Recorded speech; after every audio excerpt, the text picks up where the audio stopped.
सदगुरु कबीर ने कहा है, खखा चाहे खोरी मनावे,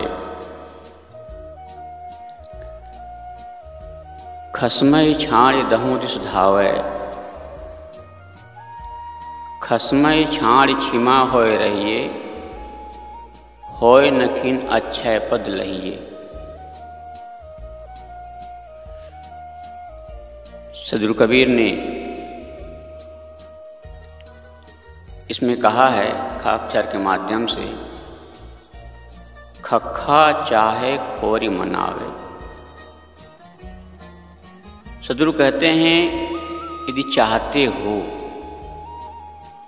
चाहते हो, सुख चाहते हो, शांति चाहते हो, आनंद चाहते हो, प्रसन्नता चाहते हो, तो खोरी को मना लो। कौन नहीं चाहता होगा? कीड़ी से लेकर कुंजर तक, यानी चींटी से लेकर हाथी तक, हर प्राणी, हर जीव दुखी होना नहीं चाहता, सब सुखी होना चाहता है।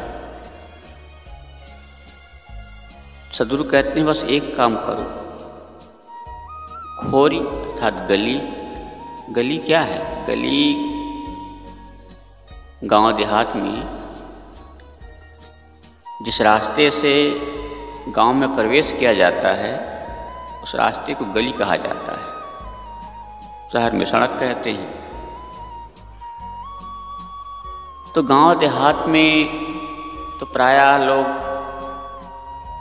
गलियों को साफ रखते हैं, और जगह का तो मुझे उतना अंदाज़ा नहीं है, लेकिन छत्तीसगढ़ में ये देखने को मिलता है कि वहाँ सुबह होते ही गांव भर की महिलाएं झाड़ू लेकर के अपने अपने दरवाजे को साफ कर लिया करती हैं। जब अपने अपने दरवाजे को साफ करती हैं तो गांव की पूरी गलियां साफ हो जाया करती हैं।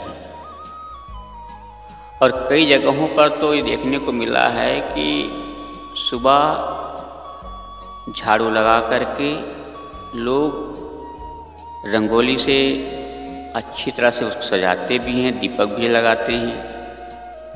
यानी इतनी सारी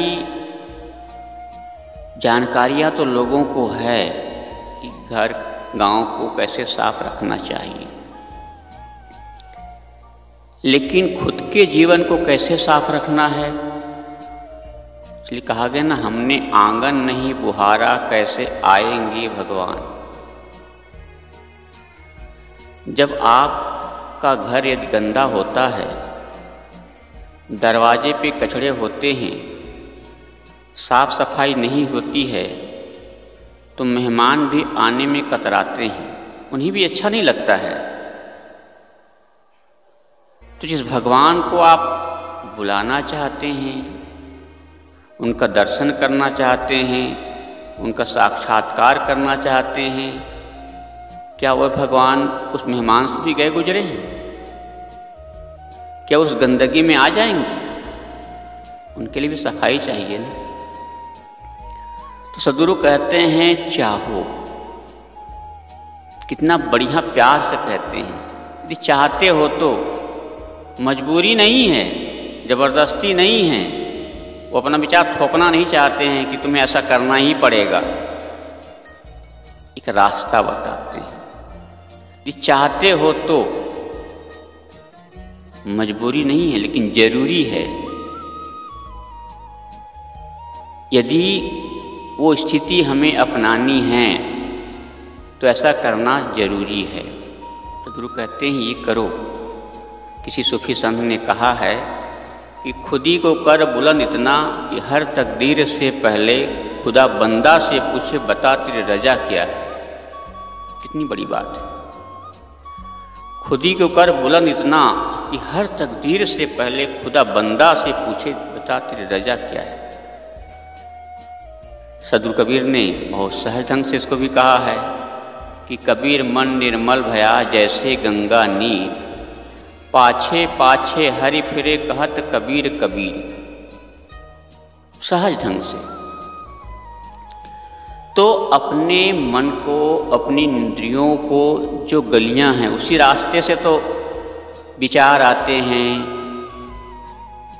और भी चीज़ें जो ग्रहण करते हैं इन्हीं इंद्रियों के द्वारा तो होता है। यदि वो इंद्रियां सही नहीं हैं, साफ नहीं हैं, स्वच्छ नहीं हैं, पाक नहीं हैं, तो जीवन कैसे निर्मल होगा। इसलिए फर्स्ट जरूरी है कि इस काम को हमें करना है, और ये नहीं होगा तब तक जीवन में आदमी कितनी भी उन्नति हासिल क्यों न कर ले, धनवान हो जाए, पदवान हो जाए, पता नहीं क्या क्या वान हो जाए, जीवन निर्मल नहीं हो सकता। अभी पूर्व प्रवक्ता से सुन रहे थे ना कि कौवा हंस हो सकता है, कौवा हंस हो सकता है, लेकिन एक हंस आदमी भी हंस ना होकर कंस हो जाता है, और कंस का दंश जब होता है ना सारा वंश खत्म हो जाता है। कंस के बारे में सब सुनते हैं, जानते ही कैसी तबाही थी उनके राज में। तो हमें अपनी जिम्मेदारी लेनी है, हमें खुद करना है।